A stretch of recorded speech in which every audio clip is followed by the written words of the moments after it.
إلا الذين تابوا وأصلحوا وبينوا فأولئك أتوب عليهم وأنا التواب الرحيم، مگر وہ جو توبہ کریں اور سنواریں اور ظاہر کریں تو میں ان کی توبہ قبول فرماؤں گا، اور میں ہی ہوں بڑا توبہ قبول فرمانے والا۔ اس سے پہلے کہا گیا تھا کہ جو لوگ اللہ کی آیتوں کو چھپاتے ہیں ان پر اللہ کی لعنت اور لعنت بھیجنے والوں کی لعنت۔ تو اب اس آیت میں فرماتے ہیں کہ اگر ایسے لوگ اپنے کام سے توبہ کر لیں کہ جو حق اللہ رسول کے بارے میں ان کی کتابوں میں آیا ہے اس کو وہ لوگ ظاہر کریں اور اپنے پچھلے کیے ہوئے پر توبہ کریں تو اللہ تعالی معاف فرمانے والا ہے۔ اس سے یہ معلوم ہوا کہ توبہ کہ آدمی سے اگر جانے انجانے گناہ ہو جائے تو آدمی کو چاہیے کہ وہ اپنے گناہ سے توبہ کرے۔ اس گناہ کا تعلق صرف اگر اس کی ذات سے ہے تو وہ خود توبہ کرے، اور اگر اس گناہ کا تعلق کسی اور دوسرے انسان سے بھی ہے تو اس انسان سے معافی بھی مانگے اور توبہ بھی کرے۔ مثال کے طور پر کسی کا مال ناحق کھا لیا ہے تو اگر وہ زندہ ہے تو اس کو اس کا مال واپس کرے، اگر اس کا کوئی وارث زندہ ہے وہ خود زندہ نہیں ہے تو اس کے وارث کو مال دے دے، اور اگر نہ وہ شخص ہے نہ اس کا کوئی وارث ہے تو اتنا مال ثواب کی نیت کے بغیر صدقہ کر دے، اس میں ثواب کی نیت نہ کرے چونکہ وہ مال اس کے لیے حرام ہے، اور حرام مال پر ثواب کی نیت نہیں ہو سکتی ہے، وہ اس کا مالک ہی نہیں ہے۔ ثواب کی نیت کس مال میں ہو سکتی ہے؟ جو خود کا مال ہو، اپنا مال ہو، اور جب وہ دوسرے کا مال ہے تو اس کا وہ مالک نہیں، لہذا ثواب کی نیت نہ کرے۔ ثواب کی نیت کے بغیر اتنا مال وہ صدقہ کر دے۔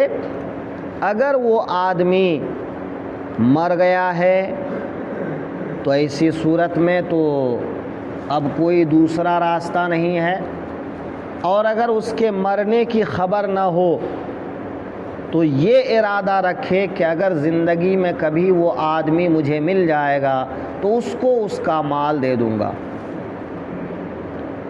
صدقہ کر دے، لیکن یہ نیت کرے کہ جب کبھی وہ آدمی مجھے ملے گا تو اس کا مال اس کو دے دوں گا۔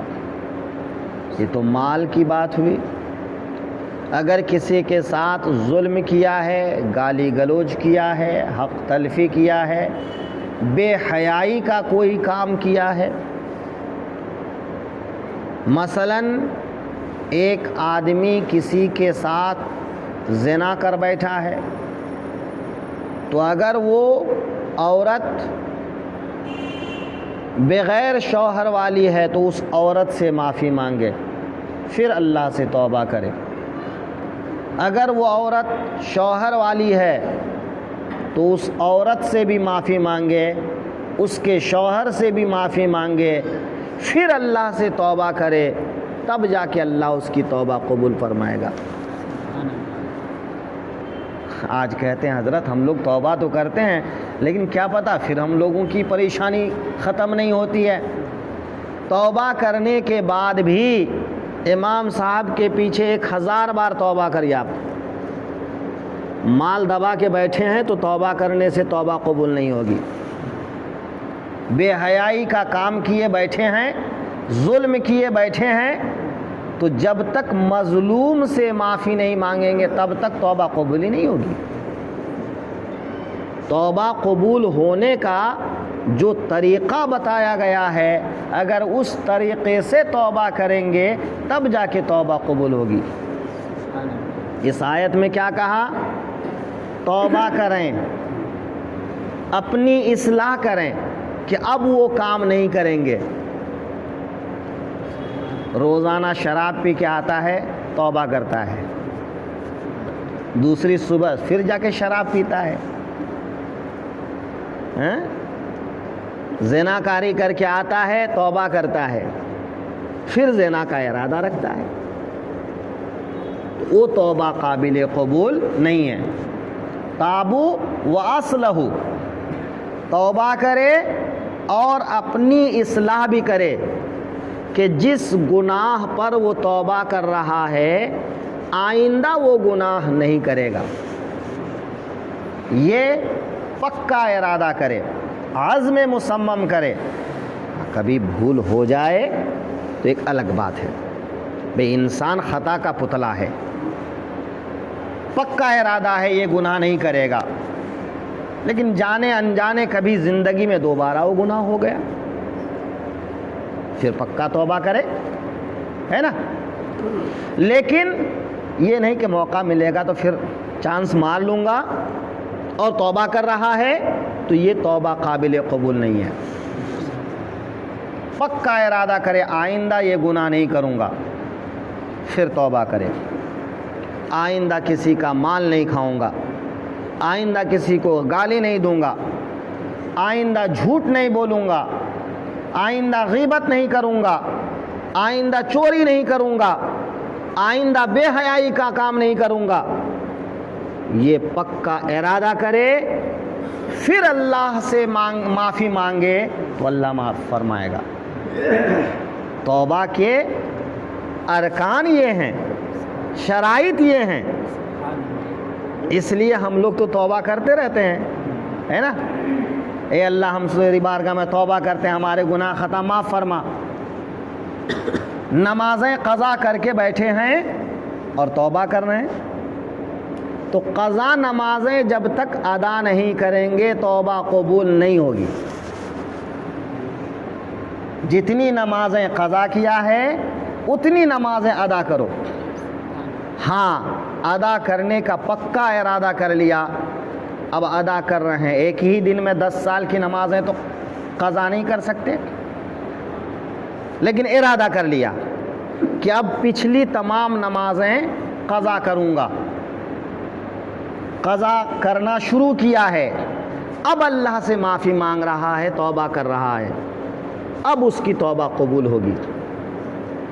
اگر زندگی نے مہلت دیا اور نمازیں قضا کر لیا الحمدللہ، اور اگر زندگی نے وفا نہیں کیا، قضا پوری کرنے سے پہلے مر گیا، تو جو نمازیں ذمے رہ گئیں ان پر پکڑ سے اللہ کی بارگاہ میں امید کرے گا کہ غفور الرحیم تو معاف فرمانے والا ہے، رحمت فرمانے والا ہے، معاف فرما دینا۔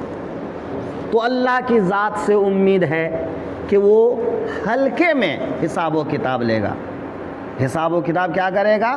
ہلکا کرے گا، اب اتنی سختی سے نہیں پکڑے گا، سمجھے نا۔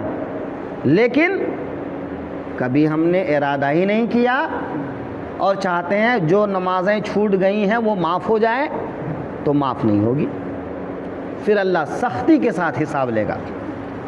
اگر اللہ تعالی سختی پر آ جائے تو کوئی بچانے والا نہیں، اور وہ نرمی پہ آ جائے تو کچھ نہیں بگاڑے گا۔ لیکن یہ سوچ کے کہ اللہ نرمی فرمائے گا، گناہ پر گناہ کرتا رہے، تو یہ بیوقوفی ہے، احمقانہ حرکت ہے۔ اس لیے کیا فرمایا؟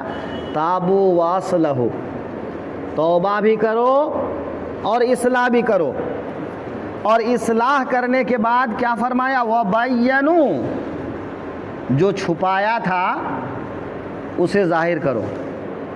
یہ تب کے یہود و نصارہ کی بات ہے، کہ یہود و نصارہ نے اپنی اپنی کتاب میں جو اللہ کے آخری رسول کی تعریف و توصیف کی بات تھی ان کو چھپا لیا تھا، ظاہر نہیں کر رہے تھے کہ لوگوں کو پتہ چل جائے گا کہ یہ رسول برحق ہیں تو لوگ ان کی طرف چلے جائیں گے، ہمارا کم ہو جائے گا۔ ہر پیر صاحب چاہتے ہیں ان کے مرید کا ٹولہ بڑا ہو، بھلے کچھ چھپانا پڑے، کچھ نہ کرنا پڑے، گوارا ہے۔ ہر کوئی چاہتا ہے ان کے چاہنے والوں کا ٹولہ بڑا ہو جائے، ہے نا؟ اب چاہے وہ چھوٹا ہے، بڑا ہے، جیسا بھی ہے، نیت کا حال اللہ جانتا ہے۔ جو بات شریعت کی ہے وہ بات کہہ دو، ہاں اس کے لیے تم کو اللہ نے رخصت دیا ہے۔ ہاتھ سے منع کر سکتے ہو، ہاتھ سے منع کرو، زبان سے منع کر سکتے ہو، زبان سے منع کرو۔ اگر اس سے نہیں کر سکتے ہو تو دل میں برا جانو، الگ ہو جاؤ، ہے نا؟ کبھی کبھی کیا ہوتا ہے، امام صاحب آپ اس آدمی کو منع نہیں کرتے، آدمی کتنا گڑبڑ سڑبڑ کرتا ہے، آپ منع نہیں کرتے ہیں۔ امام صاحب منع کرنے جائیں، دوسرے دن چھٹی، پاورفل آدمی ہے، تو ایسے ٹائم پہ ڈنڈا لے کے اس کے پیچھے جانے کی ضرورت نہیں ہے۔ یہ معلوم ہے کہ یہ آدمی پلٹ کے ضرر پہنچائے گا، نقصان پہنچائے گا، تو وہاں تبلیغ کا طریقہ کیا ہو آپ کا؟ بھئی عوامی انداز میں آپ بیان کر دیجئے، بھئی اس برائی کی یہ سزا ہے، اللہ کے یہاں پکڑ ہوگی۔ اب وہ آدمی سدھر گیا تو سدھر گیا، نہیں سدھرا تو اس کا معاملہ اس کے ساتھ۔ آپ کیا کرو کہ اگر آپ ہاتھ سے روک سکتے ہو، طاقت سے روک سکتے ہو تو طاقت سے روکو، نہیں روک سکتے ہو، زبانی روک سکتے ہو تو زبانی روکو، اور جہاں یہ دونوں نہ کر سکو تو دل سے برا جانو اور اس سے الگ تھلگ رہو، ہے نا؟ تو ہر جگہ ہر بات کہنے کی بھی نہیں ہوتی، سمجھ رہے ہیں نا؟ کبھی کبھی کیا کہتے ہیں، آپ لوگ سچ بات نہیں بولتے ہیں، ہاں سچ بات بول کر کے پیر میں کلہاڑی مار لیں، ہے کہ نہیں ہے؟ ہاں آپ جو ہے ایک بڑا افسر غلطی کر رہا ہے، وہ کچھ بھی کر رہا ہے، آپ جاؤ کالر پکڑ لو، اٹھا کے جیل میں ڈال دے گا، ہاں پیچھے پریشان کون ہوں گے؟ تمہارے بیوی بچے، تو تم کو کیا ضرورت تھی اس سے پنگا لینے کی؟ تو بھائی پنگا بھی وہاں لو جہاں سنبھال سکو، سمجھ رہے ہیں نا؟ یہ چیز نہیں سمجھ کے ہمارے مولانا لوگ بھی ایسے کام کر جاتے ہیں، زبردستی بھڑکا دیتے ہیں، سڑک میں نکال دیتے ہیں، پولیس کے ڈنڈے کھلواتے ہیں۔ بے معلوم ہے کہ ظالم ظلم پہ اتارو ہے، تو ظالم کے سامنے اب جو ہے آپ جوانوں کو آگے بڑھا رہے ہیں، وہ ڈنڈے کھا کے بیچارے جو ہاتھ پیر توڑوا رہے ہیں، تو ایسا کام کیوں کیا آپ نے؟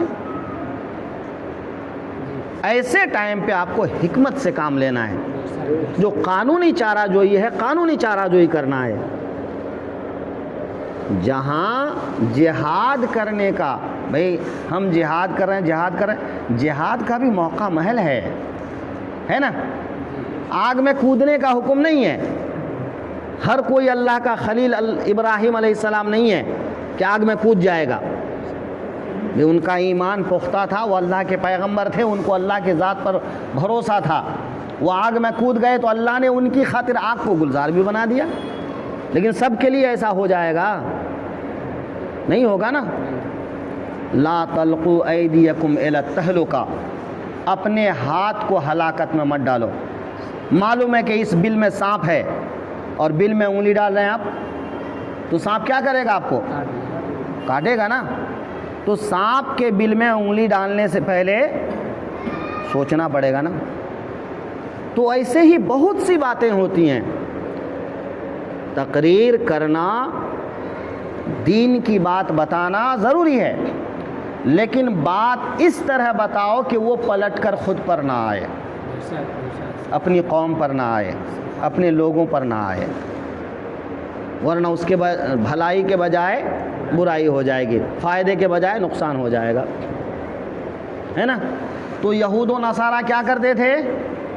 وہ اللہ کے رسول کی تعریف کو چھپا لیتے تھے کہ لوگوں کو معلوم پڑے گا، وہ ایمان لے آئیں گے تو ہمارے ساتھ جو لوگ ہیں وہ کٹ جائیں گے، ادھر چلے جائیں گے، ہے نا۔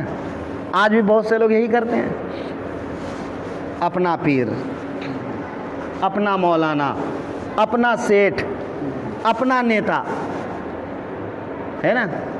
بھائی ایک حد تک ٹھیک ہے اپنا بنانا چاہیے، لیکن ایک حد تک، جہاں شریعت کی حق تلفی نہ ہو، جہاں شریعت کی حق تلفی ہونے لگ جائے وہاں باز آؤ۔ اس لیے اللہ نے کیا فرمایا؟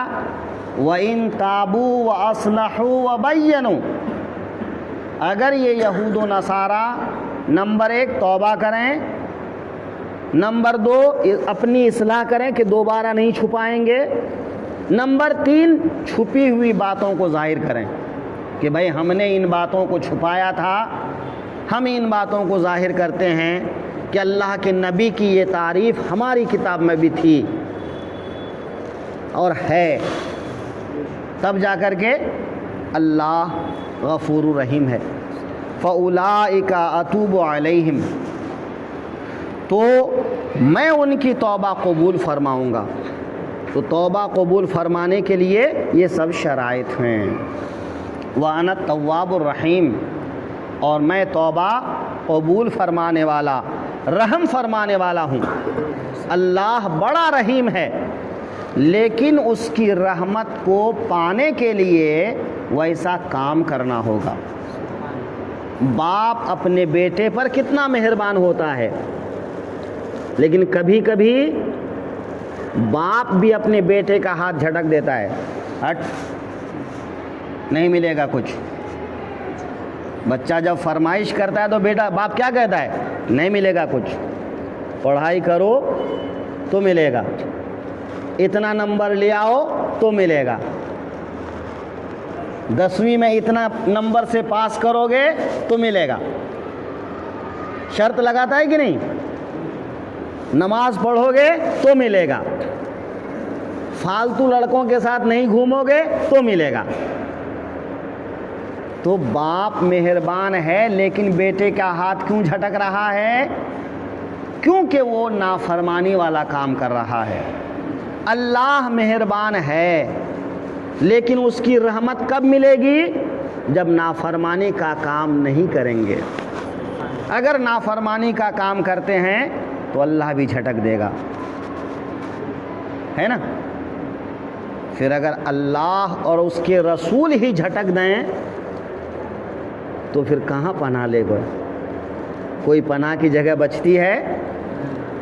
کوئی بھی پناہ کی جگہ نہیں بچتی ہے۔ تو اس لیے اپنی اصلاح کرنا چاہیے۔ اگر جانے انجانے گناہ ہو چکا ہے تو جس طریقے سے توبہ کرنے کا بتایا اس طریقے سے توبہ کیجیے، پھر اللہ سے معافی مانگیے، اللہ سے امید لگائیے، تو اللہ تعالیٰ پھر رحم فرمائے گا، پھر اس کی برکتیں عطا فرمائے گا۔ کہ جب اللہ تعالیٰ کسی کو معاف فرما دیتا ہے تو اس کی زندگی میں بدلاؤ آنے لگتا ہے، اس کے کام میں بدلاؤ آنے لگتا ہے، پھر اس کو جو ہے سکون محسوس ہوتا ہے۔ ہر دفعہ ضروری نہیں ہے کہ دولت مل جائے، ہر دفعہ ضروری نہیں ہے کہ آپ کو جو چاہیے وہ مل جائے، دل کا سکون بھی بڑا انعام ہے۔ تو اللہ کی طرف سے جب آپ کو صبر ہو جائے گا، سکون مل جائے گا، قرار مل جائے گا، تو سمجھ لیجئے کہ آپ کی توبہ قبول ہو گئی۔ جب تک دل بے چین ہے تب تک سمجھیے کہ توبہ قبول نہیں ہوئی ہے۔ زبان سے توبہ کرنا اور ہے، اور اس توبہ کا قبول ہو جانا اور ہے۔ جب توبہ قبول ہو جاتی ہے تو دل کو اطمینان حاصل ہوتا ہے نا۔ تو انسان کو اللہ کی طرف لو لگانا چاہیے، اللہ کے رسول کی پیروی کرنا چاہیے۔ اسی میں انسان کے لیے بھلائی ہے۔ وہ غفور ہے، وہ رحیم ہے، وہ کریم ہے، وہ سب کچھ ہے، لیکن اس کی رحمت کا حقدار بننا پڑے گا، اس کی بخشش کا حقدار بننا پڑے گا، اس کے کرم کا حقدار بننا پڑے گا۔ اور یہ سب کرنے کے لیے گناہوں سے دور رہنا ہوگا اور نیکیوں کو کرنا ہوگا، تب جا کے اللہ تعالیٰ قریب کرے گا۔